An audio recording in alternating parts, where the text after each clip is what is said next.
आप सभी को नमस्कार। आज है 29 अगस्त 2024।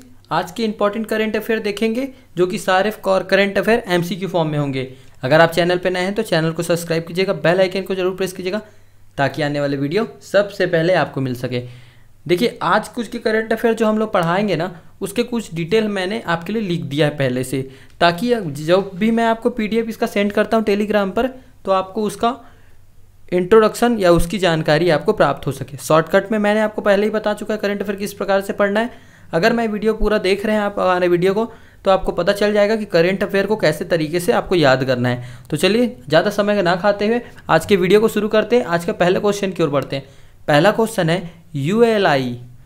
ठीक है, ध्यान दीजिएगा, यूएलआई का फुल फॉर्म क्या है पूछ रहा है। तो बताइए यूएलआई का फुल फॉर्म क्या है। तो याद रखिएगा, इसका फुल फॉर्म है यूनिफाइड लैंडिंग और इंटरफेस। ठीक है, यूनिफाइड लैंडिंग इंटरफेस। देखिए, यूएलआई हाल ही में आरबीआई के द्वारा लॉन्च किया जा रहा है। ठीक है, यूपीआई जिस प्रकार से था सेम यूएलआई आ रहा है, लेकिन यूएलआई आपके लिए क्या चीज़ के लिए रहेगा, लोन आधारित कार्य करेगा। अगर आपको लोन चाहिए तो उस लोन के लिए आपके लिए कार्य करेगा। देखिए, यूपीआई का जिस प्रकार से हम पिन डालते थे उसी प्रकार से यूएलआई भी एक प्रकार का जनरेट करके पिन देगा। अगर आप इस फॉर्मेट अभी आरबीआई ने इसे लॉन्च करने वाला है तो इसके लिए आपको इंतजार करना होगा। चलिए इसके बारे में कुछ जानकारी आपको दे देता हूँ। देखिए, आरबीआई ने हाल ही में यूपीआई की तरह ही यूएलआई लॉन्च किया है। सेम दोनों एक तरह से होंगे, लेकिन इसका उद्देश्य कुछ और होगा। इसका उद्देश्य होगा, देखिए, लोन को आसान तरीके तक आप तक को पहुँचाना। ठीक है, जिससे आपको कोई दुविधा ना हो। याद रखिएगा, यूपीआई के फॉर्मेट में सेम होगा। मैंने आपको बताया यूपीआई के फॉर्मेट में ही होगा। पिन जनरेट तुरंत लोन आपको मिलेगा। इसका लिंक रहेगा, इसके लिए केवाईसी होगा, आधार केवाईसी है, लैंड एग्रीमेंट है, पैन है और अकाउंट एग्रीमेंट रहेगा। साथ ही साथ अगर आपसे पूछेगा आरबीआई के बाद गवर्नर कौन है, तो आपको याद रखना है आरबीआई के गवर्नर कौन है, शक्तिकांत। कौन है? शक्तिकांत दास। ठीक है, एचडी याद रख सकते हैं। इतना डिटेल इसको याद रखिएगा ताकि आपको एग्जाम में पूछे तो आपसे बन सके क्वेश्चन। चलिए आगे की क्वेश्चन की ओर देखते हैं। हाल ही में भारत की ओर से किस देश के बीच मंत्री स्तरीय गोलमेज सम्मेलन ISMR हुआ है? इंपॉर्टेंट है ये क्वेश्चन, इसीलिए आपको याद रखना है कहाँ हुआ है। तो याद रखिएगा, ये हाल ही में सिंगापुर में हुआ है। ऑप्शन 20 का राइट आंसर होगा। देखिए, यह लगातार ना दूसरा सम्मेलन है, इसलिए इसको याद रखिएगा, दूसरा सम्मेलन है सिंगापुर में ही। अब इसमें हमारी वित्त मंत्री हैं और विदेश मंत्री हैं, बहुत सारे मंत्री लोग हैं, तो इतना याद रखिएगा। इसके बारे में कुछ आपको बता देता हूँ, कब हुआ है, यहाँ के राष्ट्रपति कौन है और पीएम कौन है, राजधानी कौन है। देखिए, यह 20 अगस्त को हुआ था। साथ ही साथ यहाँ के राष्ट्रपति कौन है, थर्मन शनमुगारत्नम। पीएम कौन है, लॉरेंस वोंग। और कैपिटल कौन है, सिंगापुर नगर। वहाँ की कैपिटल क्या है, तो सिंगापुर नगर। इतना इसके बारे में याद रखिएगा। नेक्स्ट क्वेश्चन की ओर बढ़ते हैं। एशियाई सर्फिंग चैंपियनशिप 2024 टीम इवेंट मारूहाबा, अगर बोलेगा मारूहाबा कप, इंपॉर्टेंट है इसीलिए याद रखिएगा, मारूहाबा कप में स्वर्ण पदक किसने जीता था, किस देश ने स्वर्ण पदक जीता था। तो कौन सा देश स्वर्ण पदक जीता था, तो याद रखिएगा जापान। ऑप्शन सी इसका राइट आंसर होगा। इंडिया यहाँ पे कौन सा पदक जीतता है, तो याद रखिएगा इंडिया का पदक इंपॉर्टेंट हो जाता है। तो इंडिया ने इसके बारे में, ठीक है, याद रखिए इंडिया कौन सा पदक जीतेगा, तो ये रजत पदक जीतता है, रजत। और कांस्य पदक जीतेगा कौन, सब ताइपे है, ये ताइपे है। ये कौन सा पदक जीतता है, कांस्य पदक जीतेगा। और ये चौथा स्थान इस मारूहाबा कप का रहेगा। ठीक है, इसके साथ ही इंडिया का जो पॉइंट था 24.13 था। साथ ही साथ जो स्वर्ण पदक जीता है जापान देश, उसका रैंक था 58.40 अंक। ठीक है, यह याद रखिएगा कौन से कितने अंक पे कौन सा पदक जीता है। ठीक, ये इंपॉर्टेंट था। इसको चलिए नेक्स्ट देखते हैं।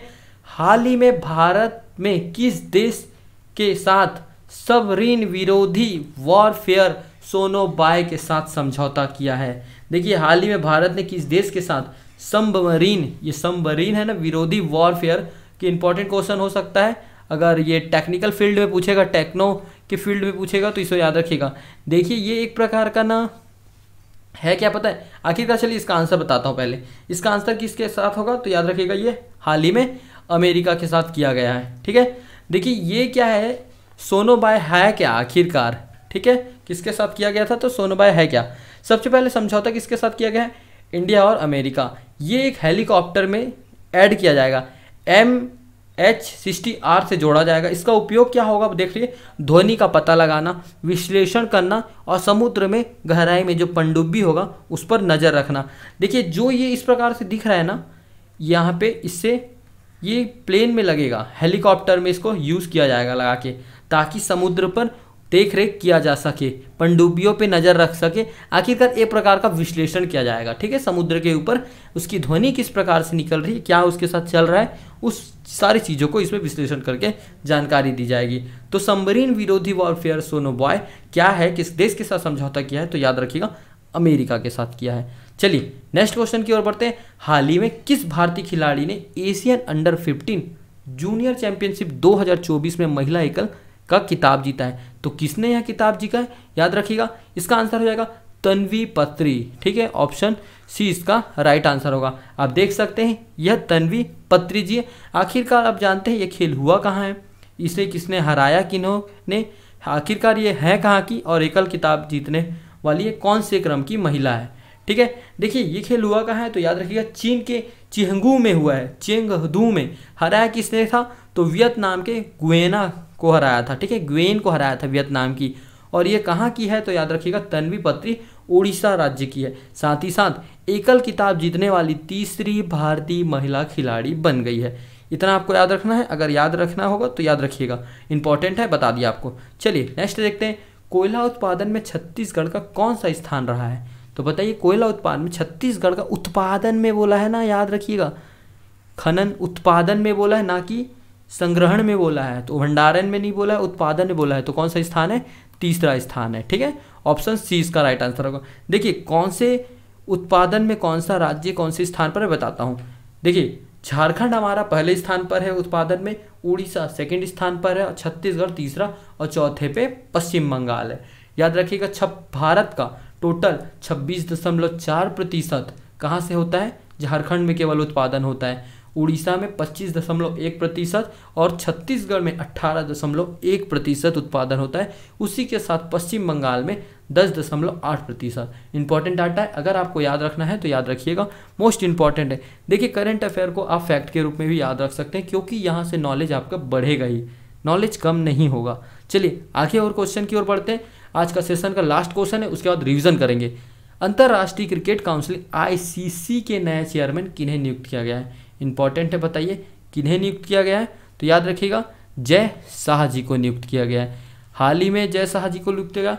पूर्व के आखिरकार ICC के चेयरमैन कौन थे, तो याद रखिएगा ग्रेग बार्कले, ये कौन थे, पूर्व के थे, ठीक है। आप सभी जय शाह जी को देखे होंगे, कहीं ना कहीं देखे होंगे, पेपर में देखे होंगे, अगर आप पेपर पढ़ते होंगे तो।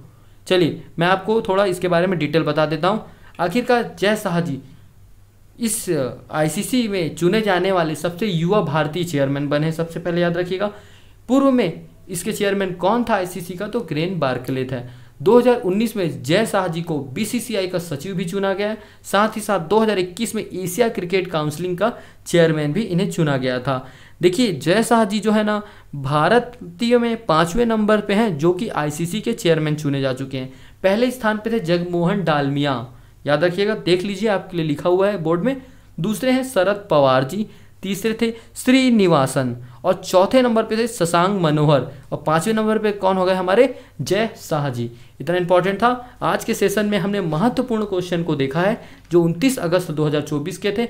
आगे के क्वेश्चन को हम करंट अफेयर के अब रिवीजन करेंगे, जो कि 27 और 28 अगस्त के होंगे।